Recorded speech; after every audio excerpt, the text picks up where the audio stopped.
To my daughter Rebecca, my mother's voice rang out across the country club's private dining room, champagne flute raised high above the sea of pink and white decorations. Who has always done everything right, who planned her life perfectly, who gave us the gift of this beautiful planned pregnancy. She paused, and I felt my stomach drop because I knew what was coming. I always knew what was coming. Unlike some people, Mom continued, her eyes sliding toward me for just a fraction of a second, but long enough for everyone to catch it. Rebecca has never been a mistake. The word landed like a slap across my face, and I sat frozen in my chair at the far end of the elegantly decorated table, my hands clenched around my own untouched champagne glass, feeling the blood drain from my face as 30-plus guests shifted uncomfortably in their seats. My sister Rebecca, glowing in her designer maternity dress at the head of the table, laughed that nervous laugh she always did when Mom said something cruel disguised as a joke, and a few guests offered polite titters while others suddenly became very interested in their dessert plates. I was 28 years old, a grown woman with a master's degree and a good job, and a husband who loved me. And yet in that moment, I felt exactly like I had felt my entire life in this family. Small, unwanted, less than. The mistake baby. That's what they'd called me for as long as I could remember. Always with that edge of truth behind the humor. Always making sure I understood that Rebecca had been wanted and planned while I had simply happened. I kept my face neutral through sheer force of will, a skill I'd perfected over nearly 3 decades of these moments. But inside I was screaming. Inside I was that little girl again wondering why my own mother couldn't love me the way she loved my sister. My husband David reached under the table and squeezed my hand, his jaw tight with anger, and I squeezed back to signal I was okay, even though I wasn't, even though I'd never been okay with this, but had somehow learned to survive it anyway. The thing was, Mom had been making comments like this my whole life. Casual cruelties dropped into birthday parties and holiday dinners and family gatherings, always reminding me that I was the accident, the oops, the unplanned pregnancy that had derailed whatever perfect life she'd imagined before I came along. Rebecca got the baby photo albums filled with professional pictures and lovingly written captions. I got 3 photos stuck in the back of a drawer. Rebecca got the childhood bedroom that stayed her bedroom, a shrine to her accomplishments and cheerleading trophies. My room became the guest room the moment I left for college, erased as if I'd never existed there. Rebecca got the unconditional love and pride and attention. I got the leftovers of affection, the scraps, the bare minimum required to call yourself a mother. Sitting there at my sister's baby shower, listening to the conversations resume around me as people tried to move past the awkwardness Mom had created, I touched my phone in my purse and thought about the email I was waiting for, the DNA test results that should arrive any day now. 3 months ago, I'd started researching our family history for reasons I hadn't fully admitted even to myself, and I'd stumbled onto things that didn't add up, photos that raised questions, dates that didn't match, puzzle pieces that suddenly made me wonder if the reason I'd never felt like I belonged in this family was because maybe, just maybe, I didn't. I looked at my mother holding court at the other end of the table, basking in Rebecca's moment, and I thought, soon I'll know the truth, and then maybe all of this will finally make sense. The differential treatment had started so early, I couldn't remember a time when things had been equal between Rebecca and me. Couldn't recall a single moment when I'd felt like we were both loved the same way, valued the same way, wanted the same way. I had memories from age 5 or 6 of watching Rebecca get new school clothes while I wore her hand-me-downs from the previous year, watching Mom fuss over how the new dresses fit Rebecca's frame while barely glancing at me in the faded, stretched-out versions of those same dresses. Rebecca got dance lessons and piano lessons and summer camps. I got one activity per year if I was lucky, and usually it was whatever was cheapest or whatever had a scholarship available. Our childhood bedrooms told the whole story in a way that was almost too perfect, too on the nose to be believed, except it was real. It was my life. Rebecca's room had custom-painted murals and matching furniture sets and shelves full of books and toys, while my room had mismatched furniture from garage sales and walls painted builder-grade beige and toys that were mostly Rebecca's discards. The photos on Mom's mantel were perhaps the most damning evidence of the divide, because I'd counted them once when I was 12 years old, counted them, and felt something break inside my chest when I realized that of the 47 framed photos displayed in our living room, 41 featured Rebecca either alone or prominently, while I appeared in exactly 6, and in 4 of those 6 I was partially cut off or blurry in the background. The teenage years had been worse because by then the financial disparities became impossible to ignore, impossible to explain away as anything other than deliberate choice.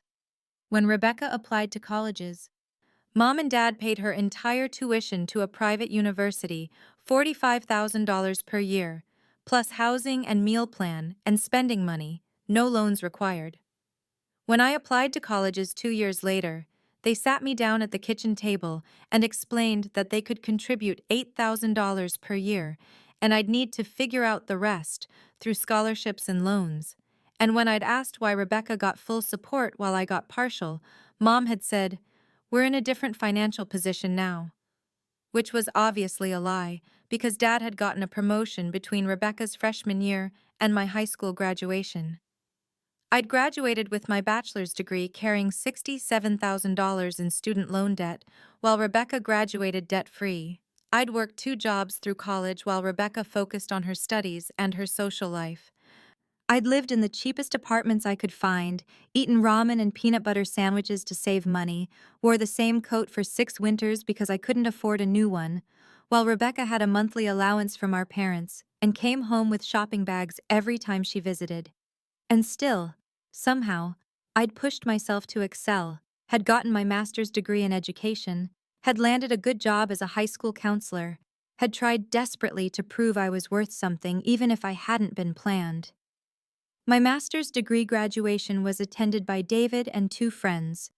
Rebecca's bachelor's degree graduation had a party with 50 guests and a catered dinner. My promotion to head counselor at my school got a "That's nice, honey" from Mom. Rebecca's pregnancy announcement had gotten a family dinner at the most expensive restaurant in town and tears of joy from Mom. Rebecca's wedding had cost $50,000. Every detail perfect and Pinterest-worthy, flowers shipped in from 3 states away, and a designer dress and a honeymoon in Bali. My wedding had cost $5,000, and when I'd asked if they could contribute more since they'd given Rebecca so much, Mom had said, "Well, Rebecca only gets married once," as if she expected me to get divorced. Every birthday, every holiday, every family gathering reinforced the same message. Rebecca was the treasured daughter, the planned child, the one who mattered, and I was the afterthought, the mistake, the one who had to be tolerated because they couldn't very well abandon me. But they didn't have to actually love me the way they loved her. The first real crack in the foundation of everything I'd believed about my identity came 3 months before Rebecca's baby shower, on an ordinary Saturday afternoon when Mom asked me to help her clean out the attic because she was finally getting around to organizing decades of accumulated family belongings. I'd driven over to my parents' house in the suburbs, dressed in old clothes and prepared for dust and spiders, and the kind of tedious work that Mom always seemed to need help with right when I had other things planned. And I'd climbed up into that sweltering attic space, thinking this would be just another few hours of being the daughter who showed up when called, who did what was asked, who tried so hard to be useful enough to maybe, finally, be valued. We sorted through boxes of old tax documents and Christmas decorations and Rebecca's childhood artwork that Mom had carefully preserved in acid-free folders. And then I found a box in the far corner labeled "Photos, Misk" in Dad's handwriting, and when I opened it, I discovered stacks of family pictures that hadn't made it into the official albums downstairs, the overflow images from various years of our lives. I started looking through them idly at first, just glancing at the faces and moments captured on film. But then I noticed something strange. There were dozens of pictures of Mom pregnant with Rebecca, a whole photographic timeline of her growing belly, professional maternity photos, and casual snapshots of her laughing with her hand on her bump, Dad kissing her stomach. The whole precious journey documented the way expectant parents do when they're excited about the baby coming. But when I searched through the rest of the box, looking for similar pictures of Mom pregnant with me, there was nothing. No maternity photos, no progression of belly shots, no pictures of Mom glowing and obviously expecting. There were photos of Mom and Dad from what should have been the year before I was born, based on the dates written on the backs. And Mom looked exactly the same in all of them. No sign of pregnancy, her body unchanged. And then suddenly, without any pregnancy pictures in between, there were photos of me as a baby, but not a newborn, not the tiny wrinkled creature that appears in most people's first photos, but a baby who looked about 3 or 4 months old, chubby-cheeked and alert and clearly past the newborn stage. I sat there in the attic heat with these photos spread around me, my heart starting to beat faster, and I told myself there were logical explanations. Maybe Mom just hadn't taken many pictures while pregnant with me. Maybe she'd been sick or busy, or just not in the mood for documenting her second pregnancy the way she had her first. But then I found my baby book, buried under the photos, a slim album compared to Rebecca's thick one, and when I opened it, I saw my hospital footprints from birth. Official prints with the hospital name and date stamped on them, and the date was 3 months before my official birthday. The birthday I'd celebrated my entire life, the date on my birth certificate and driver's license and every document I'd ever had, 3 months before. I stared at that date until the numbers started to blur, my mind racing through possible explanations, and then I remembered other things, small things I'd never thought much about before. Aunt Carol, Dad's elderly aunt, saying at my college graduation, "You were such a surprise in more ways than one, Emma dear," with this knowing look that I'd dismissed at the time. The fact that I was blonde and blue-eyed in a family where everyone else had dark brown hair and brown eyes, features I'd been told came from Dad's side, even though Dad's extended family was also uniformly dark-featured. The way certain relatives went quiet when my baby years came up in conversation, the way there seemed to be this gap in the family narrative around the time I would have been born, the way I'd never quite felt like I fit, like I belonged, like I was really part of this family in the same way Rebecca so obviously was. I closed the baby book with shaking hands and put everything back in the box exactly as I'd found it, and I didn't say anything to Mom about what I'd discovered because I needed time to think, time to process what this might mean. That night I lay awake next to David, staring at the ceiling, and I whispered to him what I'd found, and he listened with growing concern and then held me while I cried and said we'd figure out what this meant. We'd find the truth together. 2 days later, I ordered a DNA testing kit online, paid for rush processing, and sent it back the same day I received it. And then I waited for results that I somehow knew would change everything I'd ever believed about who I was and where I came from and why my own mother had never been able to love me the way a mother should. The drive home from the baby shower felt endless, every mile stretching out as I sat in the passenger seat of our car with tears streaming down my face, my whole body shaking with the kind of sobs that come from somewhere deep and primal, the kind of crying that happens when years of accumulated pain finally break through the careful walls you've built to contain it. David drove in silence for the first 10 minutes, his knuckles white on the steering wheel, his jaw clenched so tight I could see the muscle jumping, and then he finally exploded with a fury I rarely heard from my gentle husband. "That's it. We're done. You never have to see her again, Emma. What she said tonight, what she said for years, it's abuse. It's cruel and it's deliberate, and I'm done watching her hurt you." I tried to speak, but could only manage broken words between sobs, tried to explain that it wasn't that simple, that she was still my mother, that cutting her off meant cutting off the whole family. But even as I said these things, I knew they were excuses, knew they were the justifications of someone who'd spent 28 years trying to earn love from someone incapable of giving it. David pulled into a grocery store parking lot and turned off the engine, then turned to face me fully, taking both my hands in his. Listen to me. You are not a mistake. You have never been a mistake. You're brilliant and kind, and you work harder than anyone I know. And the fact that your mother can't see that, can't appreciate that, can't love you the way you deserve, that's her failure, not yours. I nodded, but kept crying, and then through my tears, I told him everything I'd been holding inside for the past 3 months, told him about the DNA test I'd ordered, about how I'd been checking my email obsessively every day waiting for results, about how I needed to know the truth before I could decide what to do about Mom because maybe, somehow, understanding where I really came from would help me understand why she'd never been able to love me. David's expression shifted from anger to concern, his hands tightening around mine. Emma, whatever those results say, it doesn't change who you are. You know that, right? But I wasn't sure I did know that. Wasn't sure who I was anymore when the fundamental facts of my existence were suddenly in question. As we sat in that parking lot with the evening sun setting and my eyes burning from crying, a memory surfaced with painful clarity. I was 10 years old, sitting at the top of the stairs in my childhood home, and I could hear Mom talking on the phone to her friend Janet, could hear her voice drifting up from the kitchen as she said, "Rebecca was wanted, you know. We planned for her, prepared for her, everything was intentional. Emma was just what happened when you're not as careful as you should be." I remembered how those words had pierced through me, how I'd sat there frozen on that step understanding for the first time that there were wanted children and unwanted children, and I was definitively in the second category.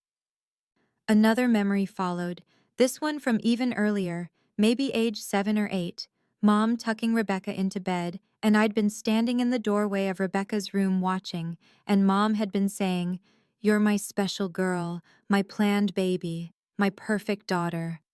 And when she'd finally noticed me standing there, she'd just said, "Emma, go to bed," without any of that warmth, any of that tenderness, any of that love. These memories had shaped me, had formed the foundation of my self-concept, had taught me that I was less than, unwanted, a burden to be tolerated rather than a child to be treasured. And now, maybe they were based on an even bigger lie than I'd imagined. David drove us home, and I went straight to my laptop, refreshing my email for the 100th time that day, but the DNA results still hadn't arrived, and I felt this desperate need for answers, for truth, for something solid to stand on when everything I'd believed about my identity was shifting like sand beneath my feet. I made a decision sitting there at my desk with David's hand on my shoulder. When those results came, when I had proof of whatever truth they revealed, I would confront Mom, I would demand answers, I would stop being the daughter who accepted crumbs and called it love. The email notification arrived on a Tuesday morning exactly 1 week after the baby shower, the ping on my phone cutting through the quiet of our kitchen where I sat with my coffee trying to focus on work emails, but really just obsessing over the same questions that had been circling through my mind for months now. I grabbed my phone so fast I nearly knocked over my mug, my heart already racing before I even saw the subject line. "Your DNA results are ready." My hands started shaking immediately, that full-body tremor that comes from fear and anticipation, and the knowledge that whatever I was about to learn would fundamentally change everything I understood about myself. I called out for David, even though he was upstairs in his office on a video call, my voice coming out high and strained, and I heard him make some excuse to his colleagues before his footsteps came thundering down the stairs. He appeared in the kitchen doorway slightly out of breath, took one look at my face, and said, "They're here?" I could only nod, holding up my phone like it was something dangerous and precious at the same time. David came around the table and pulled a chair right next to mine, his arm around my shoulders. And together we opened the email and clicked through to the results portal, and for a moment I just stared at the loading screen thinking about how whatever appeared next would either confirm my suspicions or prove me paranoid, would either explain 28 years of feeling like I didn't belong, or force me to accept that some mothers just don't love all their children equally. The results loaded, and I started scanning through the ethnicity estimate first, my eyes catching on the breakdown of percentages: 45% Western European, 28% Scandinavian, and then, I stopped breathing, 25% Italian. 25% Italian. Nobody in my family was Italian.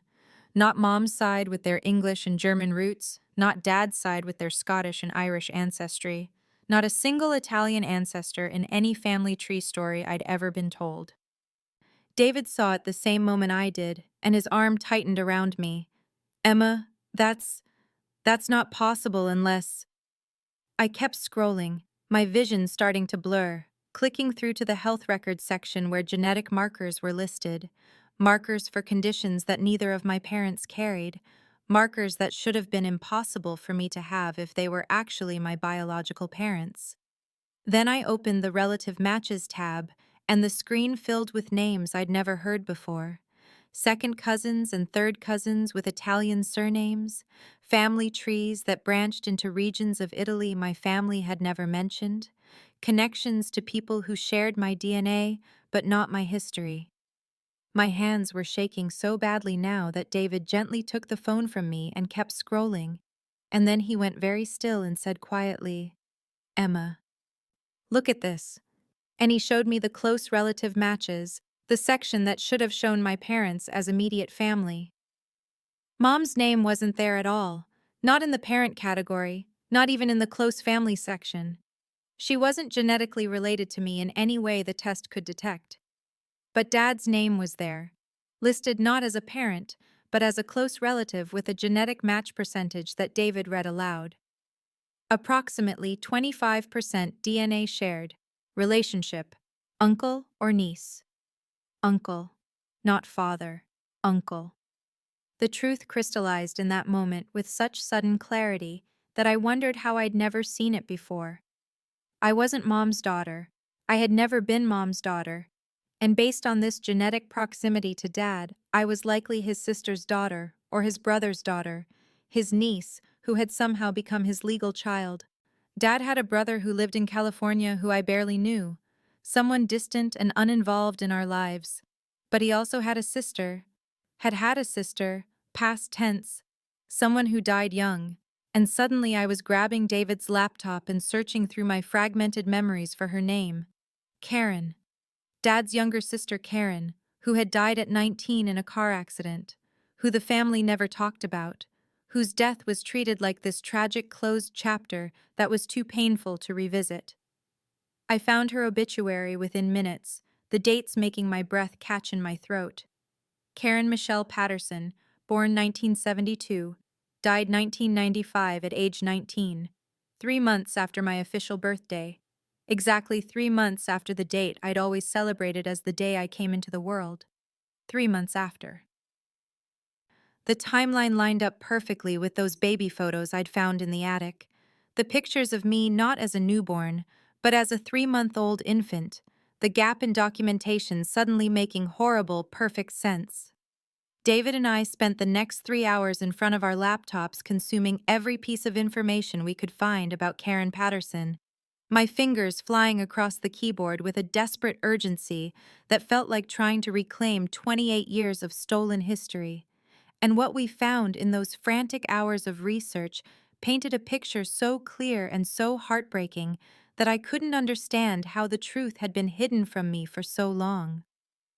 Karen's obituary from the local newspaper appeared first in our search results, the formal language of death notices doing nothing to soften the tragedy.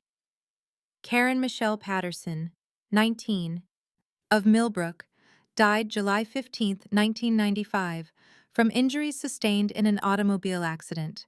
Born January 8, 1976, Karen was a recent graduate of Millbrook High School, where she was known for her artistic talents and bright spirit. She is survived by her parents Robert and Jean Patterson, her brother Michael Patterson and his wife Susan, and her infant daughter Emma. Services were held privately. Infant daughter Emma. Right there in black and white in a newspaper archive, the truth that had been kept from me my entire life. The fact of my existence as Karen's daughter documented in public record while I'd been raised believing I was someone else's mistake. David found Karen's high school yearbook photos on a reunion website, pages that someone had scanned and uploaded, and when the image loaded on his screen, he turned the laptop toward me without saying a word because words weren't necessary when I was looking at my own face from 30 years ago.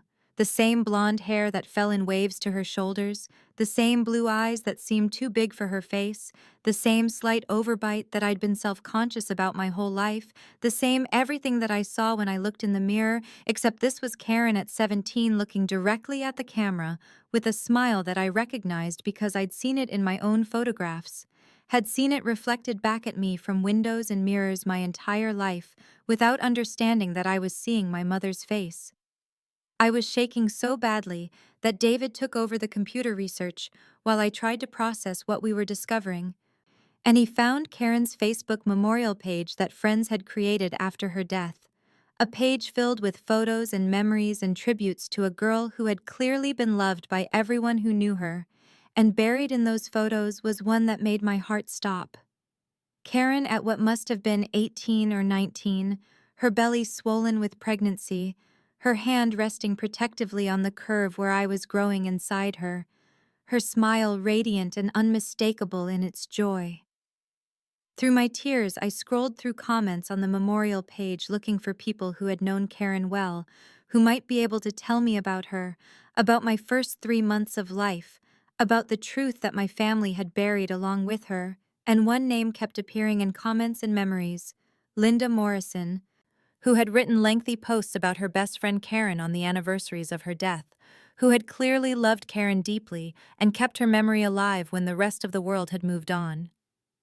I found Linda on Facebook within minutes, a woman now in her 50s living in a town about 40 minutes away from where I live now, and I sat staring at her profile picture for a long time, trying to gather the courage to reach out to a complete stranger and ask her about the mother I'd never known. When I finally clicked the message button, my hands were trembling so hard I could barely type, but I managed to write, "My name is Emma Patterson. I think you knew my birth mother, Karen.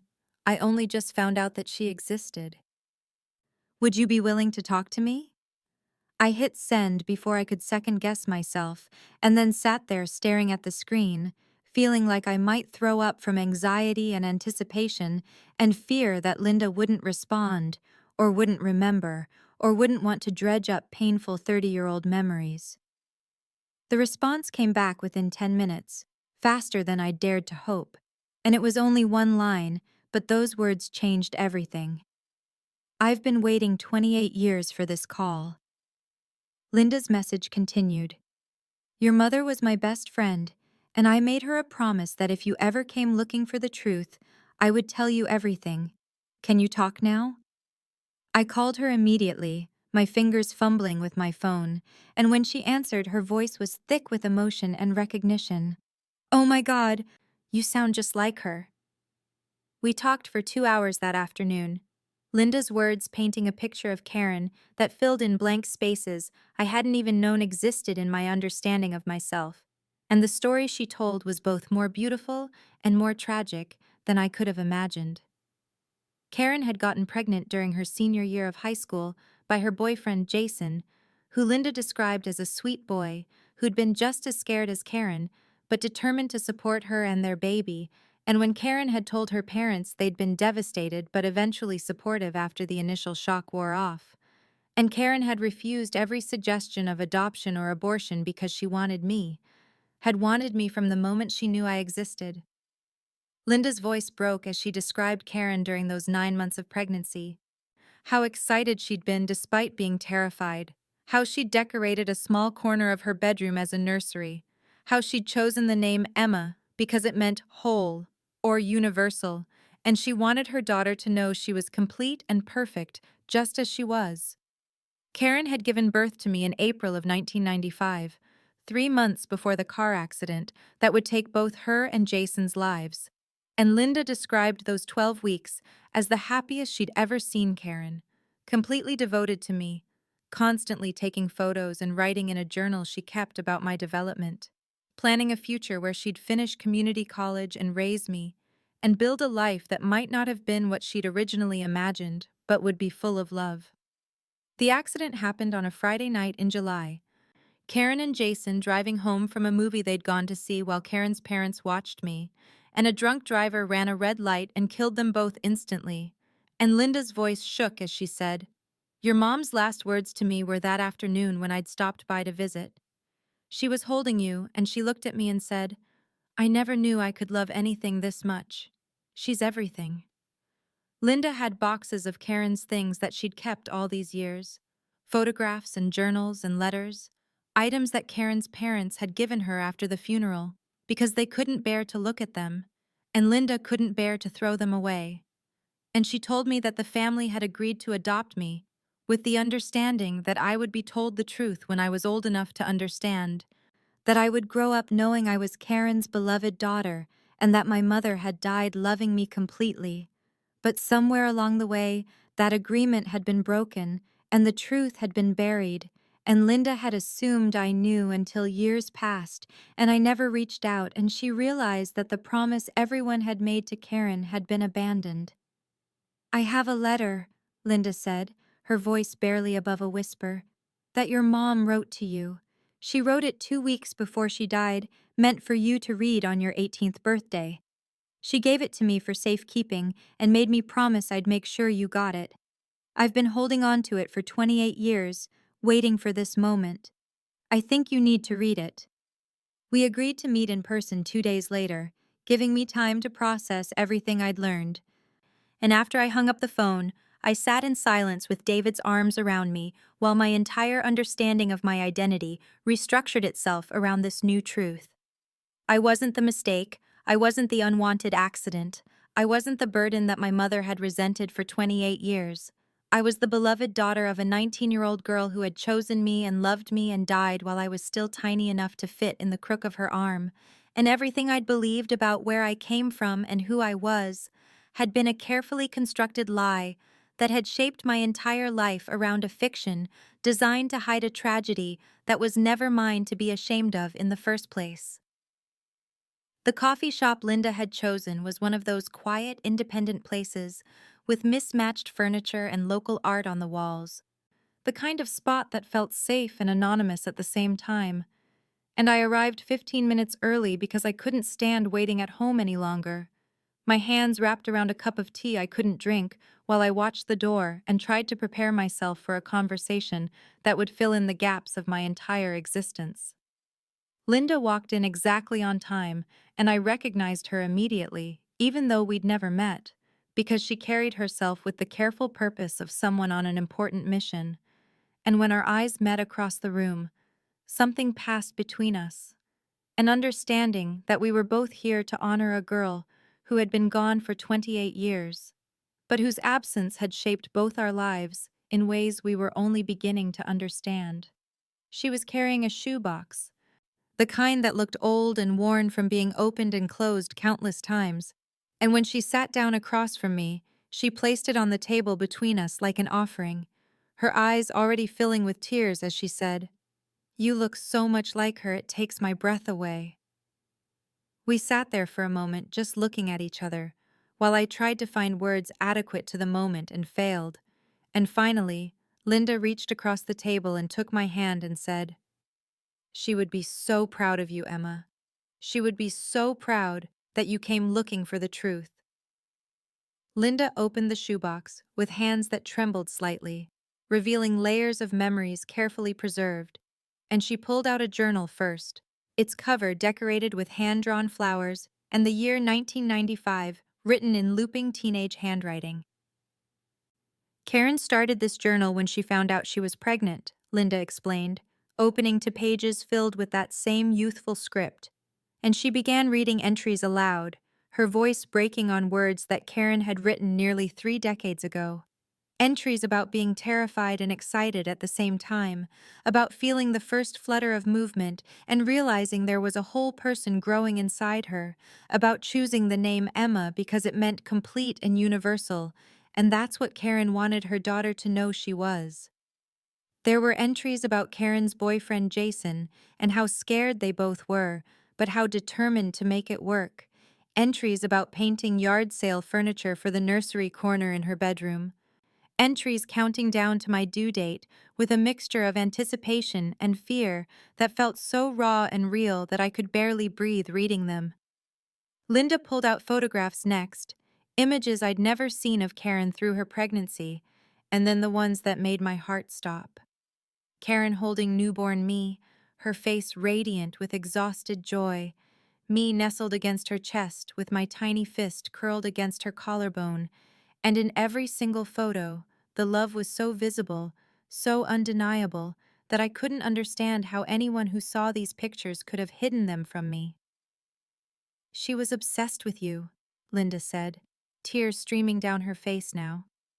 "Every time I came over, she had a new story about something you'd done, some tiny milestone. The way you looked at her, the sounds you made, how you'd calm down the moment she picked you up. She told me once that she'd never understood the word love until you were born, that everything before you was just practice for the real thing." Linda pulled out more photos showing Karen and Jason together with me, this young couple who looked like children themselves trying to figure out how to be parents, and Linda pointed to Jason and said, "He died with her in the accident. They were on their way home from a movie, their first time out without you in 3 months, and your grandparents were watching you. Karen told me that afternoon that she felt guilty leaving you even for a few hours, that she missed you the moment she walked out the door." Then Linda pulled out an envelope, yellowed with age, my name written across it in that same looping handwriting, and she held it for a moment before passing it to me. "Karen wrote this 2 weeks before she died. She gave it to me and made me promise that you'd get it on your 18th birthday. She said she wanted you to know, when you were old enough to understand, that you were loved from the very beginning." My hands shook so badly I could barely open the envelope, and David, who had been sitting quietly beside me, steadied my hands with his own as I unfolded pages that my mother had touched, pages she'd filled with words meant for me, and I began to read through tears that made the ink blur. "My dearest Emma, my greatest surprise, my whole heart. By the time you read this, you'll be 18 years old, and I can't even imagine what you look like, who you've become, but I want you to know that from the moment I knew you existed, you were wanted. You weren't a mistake, sweet Emma. You were my greatest gift." I called Dad the next morning and asked if he could meet me for lunch, my voice carefully neutral, when he asked if everything was okay, and I told him we just needed to talk, and I could hear the wariness in his voice when he agreed to meet me at a quiet restaurant on the edge of town at noon, the kind of place where business people had meetings and the booths offered privacy, and no one would pay attention to a father and daughter having what might look like an ordinary conversation. I arrived first and chose a corner booth with my back to the wall, the envelope containing copies of everything sitting on the seat beside me like a loaded weapon. And when Dad walked in 15 minutes later, he was smiling that familiar dad smile he'd always given me, the one that said everything was normal and fine and we were just having a regular lunch together. But that smile faltered and died when he saw my face and the way I was sitting rigid in the booth with my hands folded on the table. He slid into the seat across from me and opened his mouth to make some cheerful comment about the menu or the weather, but I didn't let him get there, just reached beside me and pulled out the manila envelope and slid it across the table between us, the paper making a soft scratching sound against the laminated surface. "Open it," I said, my voice steady despite the fact that my heart was pounding so hard I could feel it in my throat, and Dad looked at the envelope like it might contain a bomb, his hand hovering over it for a moment before he finally picked it up with fingers that trembled slightly. I watched his face as he pulled out the contents, watched the exact moment when he saw the DNA results with their clinical charts and percentages, showing that I wasn't his daughter but his niece. Watched him go absolutely white as he flipped to the next page and saw the copies of Karen's photos that Linda had given me, the images of his baby sister holding newborn me with that radiant smile. Watched his eyes fill with tears when he got to Karen's letter with my name written in her teenage handwriting across the top. He didn't look up at me for a long moment, just sat there staring at the papers in his hands while tears started rolling down his face. And when he finally raised his eyes to meet mine, he looked like a man who'd been caught in something unforgivable and knew it and had no defense to offer. "Emma," he started, his voice breaking on my name, but I held up my hand to stop him because if I let him speak first, I might lose my nerve, might let him explain away 28 years of lies with whatever justification he'd been telling himself all this time. "I know everything," I said, keeping my voice low because we were in public, but unable to keep the edge of pain out of it. "I know Karen was your sister. I know she was my mother. I know she died when I was 3 months old, and you and Mom adopted me. I know the whole family agreed I would be told the truth, and you decided to hide it from me anyway. I know you let Mom treat me like the unwanted mistake for my entire life, when you knew that I was Karen's daughter, and she loved me and wanted me and died loving me. So I don't want to hear that you didn't know, or you didn't realize, or you thought you were doing the right thing, Dad. I want to hear the truth, all of it, right now." Dad put the papers down on the table with shaking hands and covered his face for a moment, his shoulders heaving with silent sobs. And when he finally lowered his hands and looked at me, his face was streaked with tears, and he looked older than I'd ever seen him, looked like a man confronting sins he'd spent nearly 3 decades trying to bury. "Karen was my baby sister," he began, his voice thick with emotion and barely above a whisper. "She was 12 years younger than me, and I loved her more than anything in the world, watched her grow up and was so proud of her, so proud of the person she was becoming, kind and talented and full of life. And when she told me she was pregnant at 18, our parents were devastated, wanted her to give you up for adoption, or worse. But Karen refused. She wanted you so badly, Emma, wanted you from the moment she knew you existed." Dad's words were coming faster now, like he'd been holding them in for decades, and they were finally pouring out. "Your mom and I had been trying to have a baby for 3 years by then, dealing with infertility and failed treatments and the heartbreak of it. And when Karen got pregnant, I won't lie to you, Susan was jealous at first, jealous that Karen had gotten pregnant accidentally when we'd been trying so hard. But we offered to help Karen, to support her, and we were there when you were born, and you were perfect, Emma. You were so perfect. And Karen was such a good mother, even though she was so young. She loved you completely." His voice broke again, and he had to stop and take a shuddering breath. "When the accident happened, when Karen and Jason died, we were all destroyed, and you were 3 months old and suddenly an orphan, and Susan and I offered to adopt you immediately. We wanted you. I wanted you because you were Karen's daughter, and I'd loved Karen so much and you were all that was left of her." Dad reached across the table like he wanted to take my hand, but I pulled back, and he flinched at the rejection, but nodded like he understood he'd lost the right to comfort. "The family agreed that you should know the truth when you were old enough to understand, that we'd tell you about Karen and how much she loved you, that you'd grow up knowing your real mother was a hero who chose you and wanted you. But Susan, your mom, she struggled with it, struggled with bonding with you when you weren't hers biologically, and then when Rebecca came along, everything changed." He said this last part so quietly, I almost didn't hear it, his eyes dropping to the table. Susan finally had her biological child and something shifted in her. She transferred all her maternal feelings to Rebecca, and she started seeing you as a reminder of everything she'd gone through with infertility, and she convinced me that we should wait to tell you about Karen, that you were too young, that it would confuse you, and I was weak, Emma. I was so weak. I let her convince me, even though I knew it was wrong.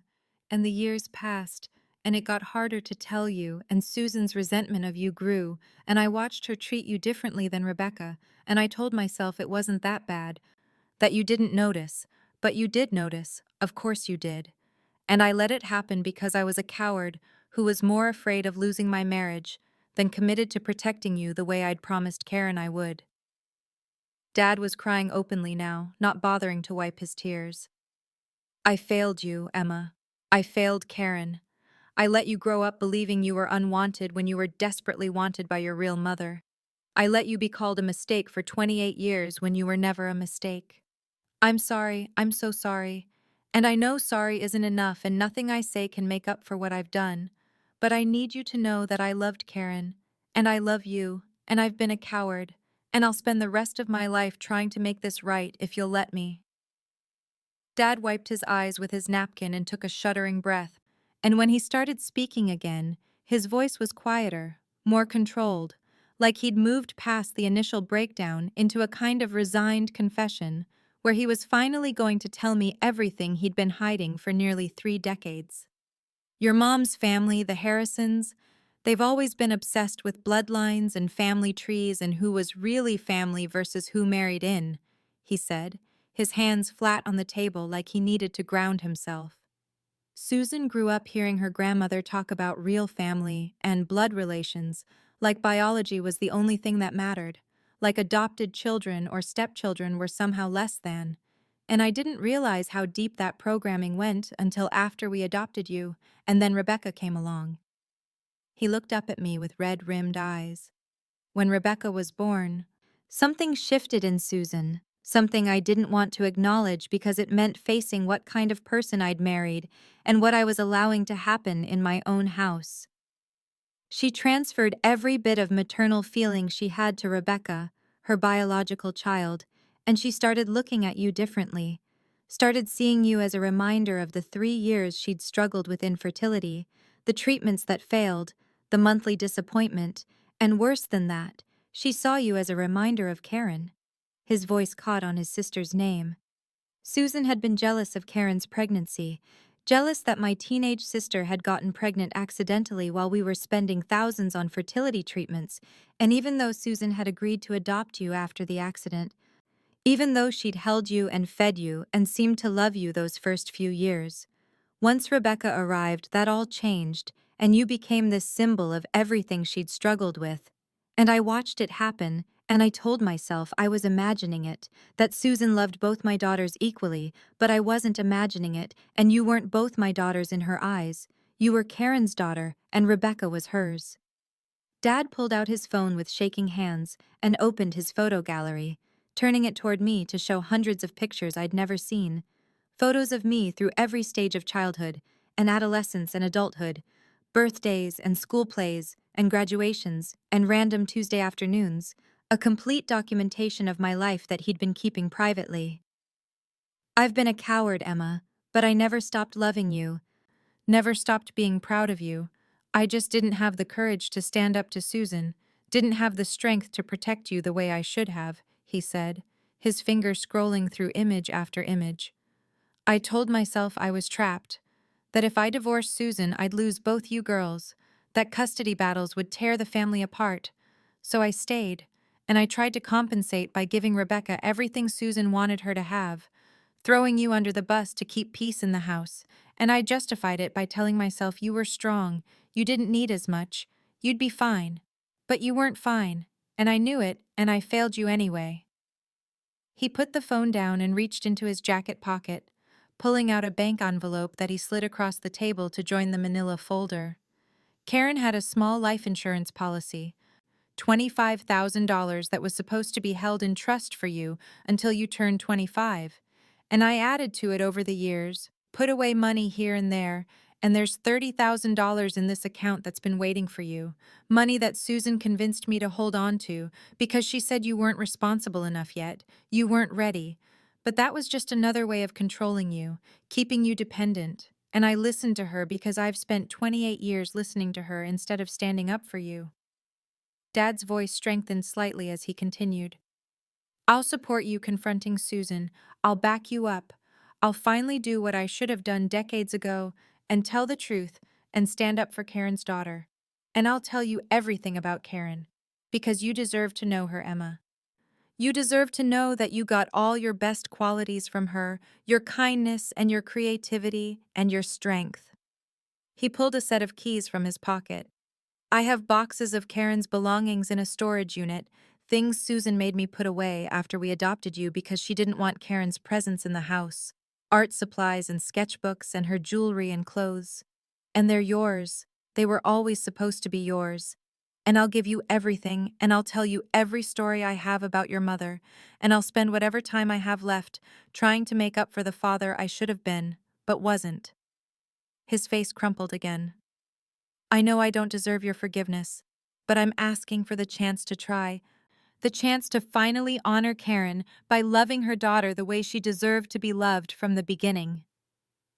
I left the restaurant with the bank envelope containing $30,000 in one hand and the keys to the storage unit full of Karen's belongings in the other, feeling like I was carrying physical proof of two different versions of my father, the coward who'd failed me for 28 years, and the grieving brother who'd loved his sister enough to keep her memory alive in secret. And I didn't know how to reconcile those two people, or how to process the complicated tangle of anger and understanding that was knotted in my chest. David was waiting in the car and took one look at my face before pulling me into his arms in the parking lot, and I stood there shaking while he held me and asked if I was okay. And I told him I didn't know what I was, but I knew what I needed to do next. We drove home in silence, while my mind raced through possibilities and scenarios, and by the time we pulled into our driveway, I had made a decision that felt both terrifying and absolutely necessary. I spent the next 2 days processing everything Dad had told me, reading through the documents he'd given me, and looking at the photos on the thumb drive of pictures he'd kept hidden. Hundreds of images of me through every stage of my life that he'd documented privately, while publicly allowing Mom to erase me from the family narrative, and the contradiction of it made me want to scream. David helped me organize everything into a presentation folder: the DNA results and Karen's photos and her letter and the adoption papers Dad had provided. Physical evidence of 28 years of lies that I was going to expose in the most public way possible. I had initially considered confronting Mom privately, just her and me and maybe Dad, but then I remembered standing in her living room 3 weeks ago while she called me the mistake in front of 30 people at Rebecca's baby shower, remembered the casual cruelty in her voice and the way she'd smiled while humiliating me, and I decided that if she could make my pain public, then I could make the truth public. Mom was hosting a gender reveal party for Rebecca in 2 weeks, a family dinner where extended relatives would gather to celebrate Rebecca's pregnancy and find out whether she was having a boy or girl. And the occasion was perfect in its bitter irony because it would be another event centered entirely around Rebecca, while I was expected to show up and smile and pretend everything was fine. I called Dad and told him I was planning to tell the truth at the gender reveal dinner, and there was a long silence on the phone before he said in a shaky voice that he'd support me, that he'd stand with me this time, that he was ready to finally face Susan and the consequences of what they'd done. I reached out to Aunt Carol through Facebook, Dad's elderly aunt, who had made those cryptic comments over the years about me being a surprise, and I asked her carefully if she'd known Karen, and her response came back within an hour, saying that Karen had been her great niece, and she'd loved that girl like her own granddaughter, and she'd been heartbroken when the family decided to hide the truth from me. I contacted Linda and asked if she would come to the dinner as my guest, introducing her as a friend from work, and she agreed immediately, saying she wanted to be there to support me and to honor Karen's memory. I prepared what I would say, practicing in front of the bathroom mirror, while David listened and offered suggestions. And I made copies of everything so that I could pass the photos around the table and let my extended family see Karen's face and know what had been hidden from all of us. David asked me several times if I was sure about doing this publicly, if I was prepared for the fallout and the family drama and the possibility that Mom would never forgive me for exposing her this way, and I told him I was sure, because I'd spent 28 years trying to earn approval from someone who was never going to give it, and I was done protecting her comfort at the expense of my truth. 3 days before the dinner, I called Rebecca, thinking maybe I should warn her, or at least try one more time to connect with my sister, and when she answered, she was breathless with excitement about the party and the gender reveal, and barely let me get a word in before launching into details about the cake and the decorations, and how Mom had invited 25 people. I tried to tell her I needed to talk to her about something important, something about our family that she didn't know. But Rebecca laughed and said we could catch up at the party, and made a joke about how I should try to look happier in the photos this time, unlike at her baby shower, where I'd looked like someone had died. And then she said something that made my blood run cold. A casual throwaway comment delivered with a laugh about how Mom had been joking that at least the accident baby wouldn't overshadow the planned baby's special moment this time. I hung up the phone with my hand shaking and my resolve hardened into something unbreakable, because that comment confirmed everything I needed to know about how my family saw me, how even Rebecca treated my pain as a joke and my existence as something to be managed around her important moments. The evening of Rebecca's gender reveal party arrived with the kind of perfect spring weather that felt like a mockery of what I was about to do. Warm sunshine and blooming flowers, and the scent of Mom's garden drifting through the open windows of her house as David and I pulled up at 6:30 with Linda sitting quietly in the back seat. And I could see the pink and blue balloons tied to the mailbox from half a block away, the decorations announcing another celebration of Rebecca's perfect planned life, while I was about to blow that perfection apart with 28 years of hidden truth. There were already a dozen cars in the driveway and lining the street, which meant most of the family had arrived, and my hands were shaking as I gripped the folder containing all my evidence. The DNA results, and Karen's photos, and her letter, and the adoption papers, everything I needed to prove that my entire life had been built on a lie that Mom had chosen to maintain through cruelty disguised as family dynamics. Linda touched my shoulder gently as we got out of the car and said she was proud of me for having the courage to do this, and David took my hand and squeezed it hard enough that I could feel his worry and his support in equal measure. And then we were walking up the front path and into the house where Mom was holding court in her dining room, surrounded by family members who had no idea they were about to witness the unraveling of everything they thought they knew about us. Mom saw me immediately, and her smile was the practiced hostess expression she always wore at these events. Sweet and gracious to everyone, except in the tiny cutting remarks she directed at me. And she called out loudly enough for everyone to hear, "Emma, darling, you made it! I was worried you might not come. You seemed so upset at the baby shower, but I'm sure you're over that by now." And I felt David's hand tighten on mine as several relatives turned to look at us with curious expressions.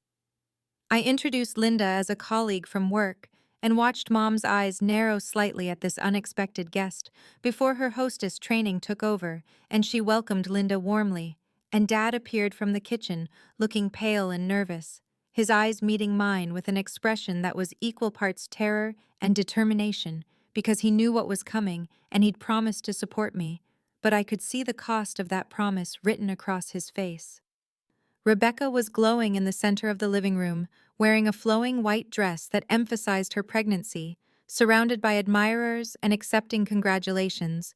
And when she saw me, she waved cheerfully and called me over to feel the baby kick, completely oblivious to the fact that her gender reveal party was about to become the setting for a very different kind of revelation. I went through the motions of the pre-dinner gathering, accepting a glass of wine I didn't drink and making small talk with aunts and uncles and cousins, while Aunt Carol watched me from her chair by the window with an intensity that made me think she somehow knew what I was carrying in my folder, and twice she caught my eye and gave me small, encouraging nods that steadied my nerves. Dinner was served buffet style, and everyone filled their plates and found seats around Mom's extended dining table and the overflow seating in the living room. And Mom made sure to comment loudly as I took my food that I should eat more because I looked too thin, not healthy and glowing like Rebecca. And then added with a little laugh that maybe when I gave her grandchildren, real ones from Rebecca's example, I'd develop that pregnancy glow too. And I saw several relatives shift uncomfortably at the casual cruelty in her words, even though they probably thought I was being too sensitive. The meal progressed with the usual family chatter and baby speculation, and Rebecca's husband talking about nursery colors, while I sat quietly with the folder on my lap, and my heart pounding so hard I thought everyone must be able to hear it. And finally, Mom stood up and announced it was time for the main event, the gender reveal cake that she'd ordered from an expensive bakery and had been teasing everyone about all evening. Rebecca and her husband positioned themselves behind the cake with a knife, while everyone gathered around with phones ready to capture the moment. And Mom was practically vibrating with excitement as she directed people into position for photos. And when Rebecca cut into the cake and the pink interior was revealed, there was applause and cheering, and Mom immediately proposed a toast, raising her wine glass high and saying in a voice thick with emotion and pride, "To my perfect planned daughter, who's giving me my perfect planned granddaughter. Everything exactly as it should be." And she looked directly at me as she said it with a smile that didn't reach her eyes. Another casual reminder that I was the accident, the mistake, the unwanted one, and something snapped inside me with an almost audible click. I stood up so abruptly my chair scraped loudly against the hardwood floor, and the room went quiet as everyone turned to look at me standing there, with my folder clutched in both hands, and my face probably white but my voice surprisingly steady when I said, "Before we continue celebrating, I have something to share with everyone. Something about our family that I just learned and that I think you all deserve to know." Mom's face went from hostess cheerful to annoyed in the space of a heartbeat, and she set down her wineglass with a sharp click against the table and said in that voice she used when she wanted to sound patient but was actually furious, "Emma, this is Rebecca's moment. Whatever you want to share can wait until after we've finished celebrating." But I stayed standing with the folder clutched against my chest and said clearly enough that everyone in both rooms could hear me, "This is about all of our family, Mom. It's about truth, and I think everyone here deserves to hear it now." And the room had gone so quiet, I could hear the ticking of the grandfather clock in the hallway and the nervous rustle of someone shifting in their seat. I opened the folder with hands that were surprisingly steady, given that my heart was trying to beat its way out of my chest, and I pulled out the DNA results, the official laboratory letterhead, visible to anyone close enough to see, and I said, 3 weeks ago, right after Rebecca's baby shower, where Mom called me the mistake again in front of 30 people, I took a DNA test, and the results were surprising. And I watched Mom's face go from annoyed to alarmed as I continued. The results show that I have no genetic match to Mom, none at all. We don't share any DNA, and I only have a partial match to Dad. Not the 50% you'd expect from a parent-child relationship, but the 25% you'd see between an uncle and a niece. The room erupted in confused murmurs and shocked gasps, and I saw Rebecca's mouth fall open, and several aunts and uncles exchange bewildered looks, while Mom's face had gone absolutely white. And Dad was staring down at the table with his hands clenched into fists on either side of his plate, and I pressed on before I could lose my nerve, my voice getting stronger as I spoke. "I've spent 28 years being called the mistake," I said, looking around the room at all these relatives who'd witnessed my diminishment over the years. "I've spent my entire life being treated as less than, as the unwanted accident, as the burden that disrupted Mom's perfect life. And I've spent all that time wondering why my own mother couldn't love me the way she so obviously loves Rebecca." And my voice cracked slightly, but I pushed through it. Mom tried to interrupt, standing up and saying, "Emma, you're being dramatic. This is completely inappropriate." But I talked over her, something I'd never done in my entire life, and said, "I'm being honest, Mom. Something you've never been with me." And I pulled out the photographs of Karen, the ones Linda had given me showing a beautiful young woman with blonde hair and blue eyes exactly like mine, and I started passing them around the table. "This is Karen," I said, and I watched Dad flinch at his sister's name. Dad's younger sister who died 28 years ago at 19 years old. "And this," I held up the photo of Karen holding a newborn wrapped in a pink blanket, her face glowing with unmistakable maternal love, "is Karen holding me when I was 3 days old. Because Karen was my mother, my biological mother, and she didn't consider me a mistake at all." The gasps were louder this time, and I saw Aunt Carol press her hand to her mouth with tears streaming down her face, and Rebecca said in a confused, almost childlike voice, "What? Emma, what are you talking about? That doesn't make sense. And several other relatives started speaking at once, their voices overlapping in shock and confusion. I held up my hand, and the room quieted again, and I said, Karen got pregnant during her senior year of high school with her boyfriend, and she chose to keep me, chose to have me despite pressure to do otherwise. And she loved me for the 3 months we had together before she died in a car accident. And I pulled out Karen's letter, the one she'd written to me that I was supposed to receive on my 18th birthday, but never did. And I had to pause for a moment to steady my voice before I continued. Karen wrote me a letter before she died. A letter I only got 2 weeks ago because Mom and Dad never gave it to me. And in it, she tells me about how much she loved me, how she'd already named me Emma, how I wasn't a mistake, but her greatest gift. And I had to stop because my throat had closed up with emotion, but I forced myself to keep going because this truth needed to be spoken. I opened Karen's letter with trembling hands and held it up so everyone could see her handwriting. Faded blue ink on lined paper that had yellowed slightly over 28 years, and I began reading aloud, my voice shaking but growing stronger with each word.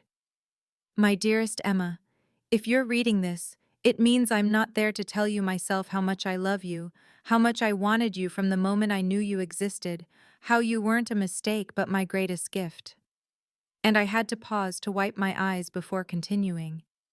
You were planned in the way that matters most, planned by life itself, planned by love, and I chose you every single day of my pregnancy, despite everyone telling me I was too young, too unprepared, too foolish, because you were mine, and I was yours, and nothing else mattered.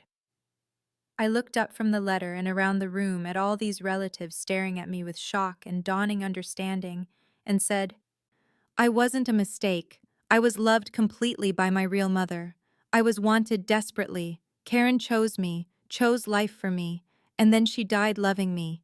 And for 28 years, I've been told I was an accident, a burden, something that just happened to disrupt everyone's perfect plans.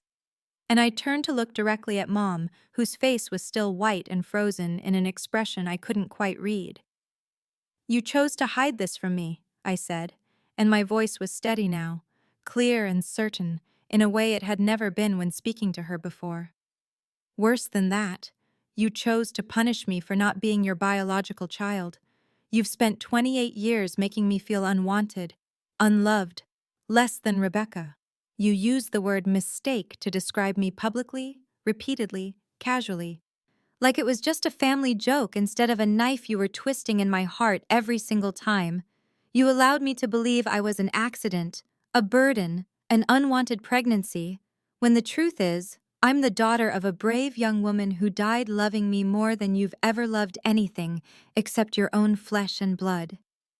Linda stood up then from where she'd been sitting quietly at the edge of the room and introduced herself, explaining that she was Karen's best friend, that she'd been there when Karen found out she was pregnant, and when she made the decision to keep me, and when she held me for the first time with tears of joy streaming down her face.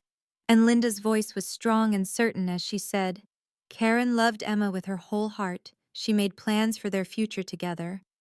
She was prepared to be a mother despite being so young.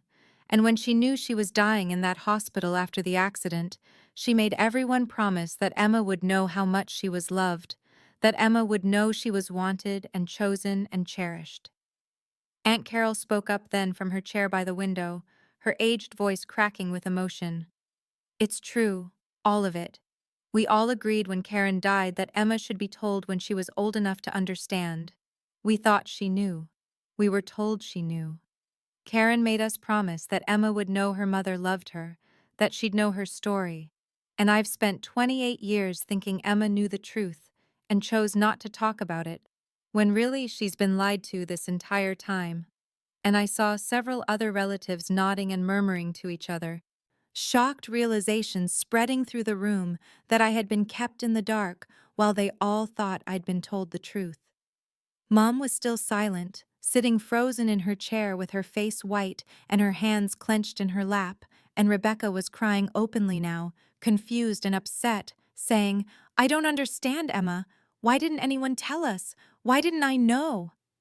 and I felt a strange mixture of anger and pity for my sister, who had been as much a pawn in this as I had been, favored but also used, held up as the golden child to emphasize my inadequacy.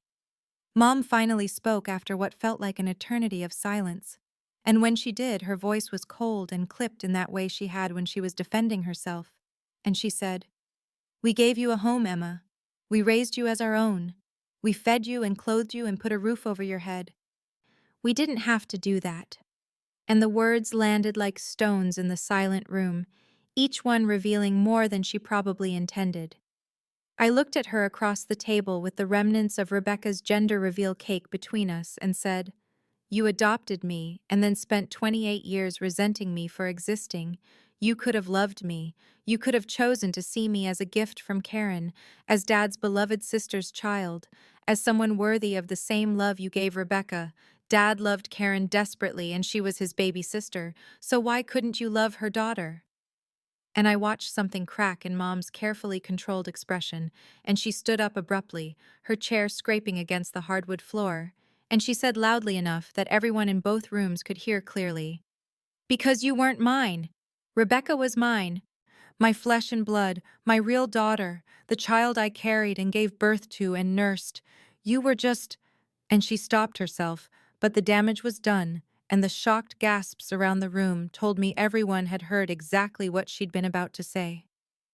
Rebecca stood up too, her face red and tear-streaked, and said, "Mom, how can you say that? Emma is your daughter too. You adopted her. You chose to raise her." But Mom just shook her head and said, "You don't understand, Rebecca. You can't understand what it was like struggling with infertility and then finally having you, my own child, my real child." And I felt something settle in my chest, something almost like peace, because after 28 years of wondering what was wrong with me, I finally had confirmation that it had never been about me at all. "There it is," I said quietly, and my voice was steady now, clear and certain. "The truth you've been showing me through your actions for 28 years. I just needed to hear you say it out loud. I needed everyone here to witness what I've been living with my entire life." And Dad finally stood up from where he'd been sitting frozen at the head of the table, and his voice was stronger than I'd ever heard it when he said, "That's enough. That's more than enough. Emma is my niece by birth, and my daughter by choice. You agreed to adopt her. You stood in front of a judge and promised to love her and raise her as our own. You broke that promise every single day for 28 years, and I enabled it by staying silent, by trying to keep the peace, by throwing Emma under the bus to avoid your moods and your resentment. But I'm done enabling. I'm done watching you hurt her." Extended family members started speaking up then, their voices overlapping in a chorus of shock and condemnation. Aunt Carol saying she was ashamed she hadn't noticed how differently Emma was treated. Uncle James saying he'd thought the favoritism was just normal sibling dynamics, but now he could see it was so much worse. Several cousins expressing their horror at the years of casual cruelty they'd witnessed without fully understanding. Rebecca was sobbing openly now, looking between Mom and me with an expression of devastated confusion, and she said, "Emma, I didn't know. I swear I didn't know. I'm so sorry. I never realized you were being treated differently. I thought that was just how things were." But I looked at my sister and said something I'd been holding back for years. "You participated, Rebecca. Every single time you made a mistake baby joke, every time you accepted $50,000 for your wedding while I got 5,000, every time you watched Mom dismiss my achievements while celebrating yours extravagantly, you participated in my diminishment. You may not have known the full truth, but you knew something was wrong, and you chose to benefit from it rather than question it." The room was completely silent after that, except for Rebecca's crying and the sound of someone's phone buzzing repeatedly on the table, and I felt a weight lifting from my shoulders that I'd been carrying so long I'd forgotten what it felt like to stand up straight, and I said to the room at large, but really to myself, "I came here for 28 years trying to earn a love that was never going to be given. I made myself smaller and quieter and more accommodating. I excused the cruel comments and the differential treatment. I told myself it would get better if I just tried harder, if I just achieved more, if I just proved my worth. But I know the truth now. I know I was loved completely by Karen from the moment I was born until the moment she died. I know I was wanted and chosen and cherished by my real mother. And that's enough. That has to be enough. I gathered my folder and my purse and stood up from the table while the room still buzzed with shocked conversations and Rebecca's continued sobbing. And I said to everyone and no one in particular, I'm leaving now. I've said what I came to say, and I need to process everything that's happened tonight. And immediately, multiple family members stood up and approached me. Aunt Carol moving faster than I'd seen her move in years to pull me into a tight hug that smelled like her familiar lavender perfume, and she held my face in her weathered hands and said with tears streaming down her wrinkled cheeks, You look just like her, just exactly like Karen. You have her eyes and her smile and her spirit, and she would be so proud of you, so incredibly proud of the woman you've become and the strength you showed tonight. Uncle James apologized for not seeing the differential treatment, for not intervening when he should have, and several cousins expressed similar sentiments, asking how they could support me now, what I needed from them, and I felt overwhelmed by this sudden outpouring of care from people who had been present but passive observers of my diminishment for so many years. Dad followed me out to the car where David was waiting, and Dad was still crying as he pulled an envelope from his jacket pocket and pressed it into my hands. And when I opened it, I saw a check for $30,000 with my name written in Dad's careful handwriting. And he said, This is from Karen's life insurance. It was always meant for you. I should have given it to you years ago, but I let your mother convince me to wait. I'm giving it to you now because it's yours, and because I want you to know that I see you. I've always seen you even when I failed to protect you from her cruelty.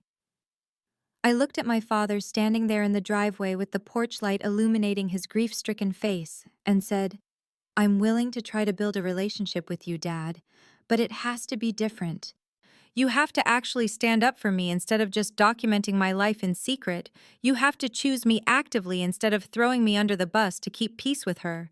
And he nodded vigorously and promised he would do better, that he was done enabling Mom's treatment of me, that he wanted a real relationship with his daughter and his niece and Karen's child.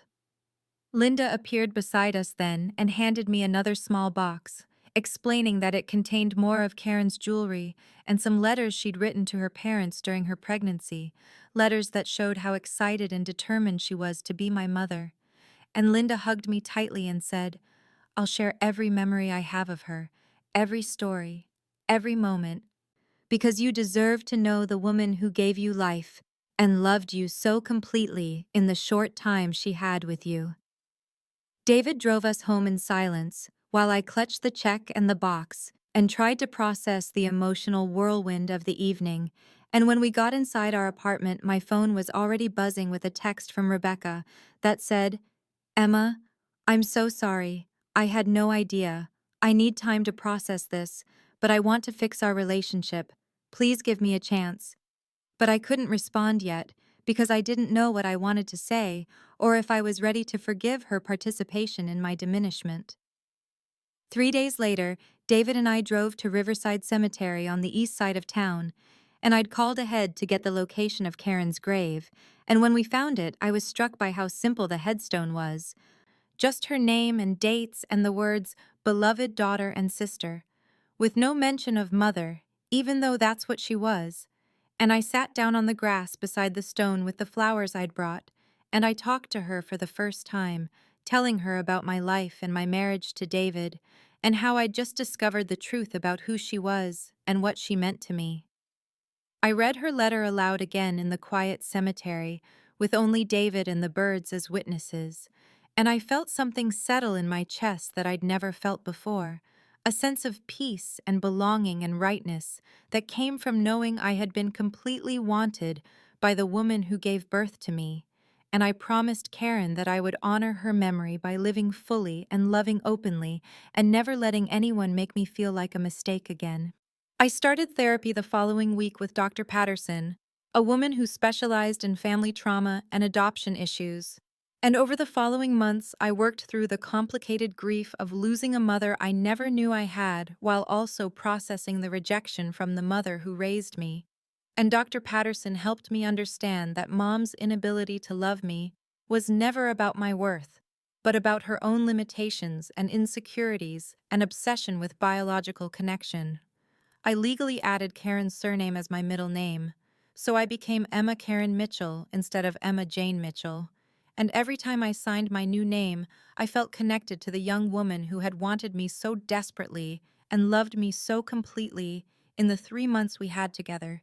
3 months after the confrontation at the gender reveal dinner, I was in limited contact with Dad, meeting him for lunch every other week to slowly rebuild our relationship on new terms, where he actually showed up for me, instead of just documenting from the sidelines.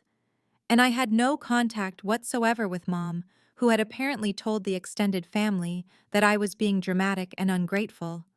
But nobody believed her narrative anymore, because they'd all witnessed her confession that Rebecca was her real daughter. Rebecca and I were texting cautiously, slowly working toward rebuilding something that felt more authentic than what we'd had before. Though I wasn't sure yet if we could ever be truly close given the decades of differential treatment that had shaped our relationship. Linda introduced me to Karen's extended family, cousins who had known her and loved her, and who welcomed me with open arms, sharing stories and photos and memories that helped me piece together who my mother had been. And I discovered that Karen had been artistic like me, that she'd loved painting and drawing, and had dreamed of going to art school before she got pregnant. And when Dad gave me the box of her belongings, I found her sketchbooks filled with beautiful drawings that showed real talent and passion. I spent weeks going through Karen's art supplies and sketchbooks, studying her technique and her subject matter, and I started creating my own art again for the first time since college. And I began working on a mixed media piece that incorporated some of Karen's unfinished sketches with my own work, layering her drawings with mine to create something that honored both of us. And I planned to title it The Mother Who Wanted Me Completely. On a quiet Sunday morning 4 months after the confrontation, David and I were having breakfast in our sunny kitchen when he suggested that maybe it was time to start trying for a baby. And I felt a complicated mix of emotions because I'd always wanted children, but I'd been afraid of repeating the patterns I'd experienced. Afraid I might somehow pass on the pain of rejection and differential treatment. But David reminded me that I was nothing like Mom, that I had Karen's capacity for unconditional love, that I would be an amazing mother precisely because I knew how much damage conditional love could do. 2 months later, I was pregnant, and when we found out it was a girl, I knew immediately what her name would be. And David agreed without hesitation that we would name our daughter Karen Emma, honoring the woman who had given me life and loved me completely, and whose story would never be hidden or diminished. I was sitting in Karen's old rocking chair that Dad had kept in his garage for 28 years. The chair where Karen had rocked me as a newborn during those 3 precious months we had together. And I was working on finishing the mixed media art piece with my hand resting on my growing belly. And I realized that I felt whole for the first time in my life, not because Mom had finally validated me, or because the family had witnessed the truth, but because I understood my true origin story, and I knew that I had been wanted and chosen and loved from the very beginning. I was never the mistake. I was never the burden. I was never the accident that disrupted everyone's perfect plans. I was always Karen's beloved daughter, the child she chose to keep despite immense pressure, the baby she held and loved and made plans for, the girl she wanted desperately enough to go against her family's wishes and her own fears about being so young. And that truth was enough. It had to be enough. It was everything. I wasn't defined anymore by Mom's rejection, or her inability to love me, or her cruel comments about me being a mistake. I was defined by Karen's love, and by my own strength, and by the family I was building with David and our daughter, and I was determined to break the cycle completely, to love my child unconditionally from the moment she was born, to never make her feel less than or unwanted, or like she had to earn my affection through achievement or compliance, or making herself smaller to accommodate my comfort. And I knew I could do it because I had Karen's example of fierce maternal love, and because I had lived through the opposite and understood exactly what damage conditional love could do to a child's sense of worth.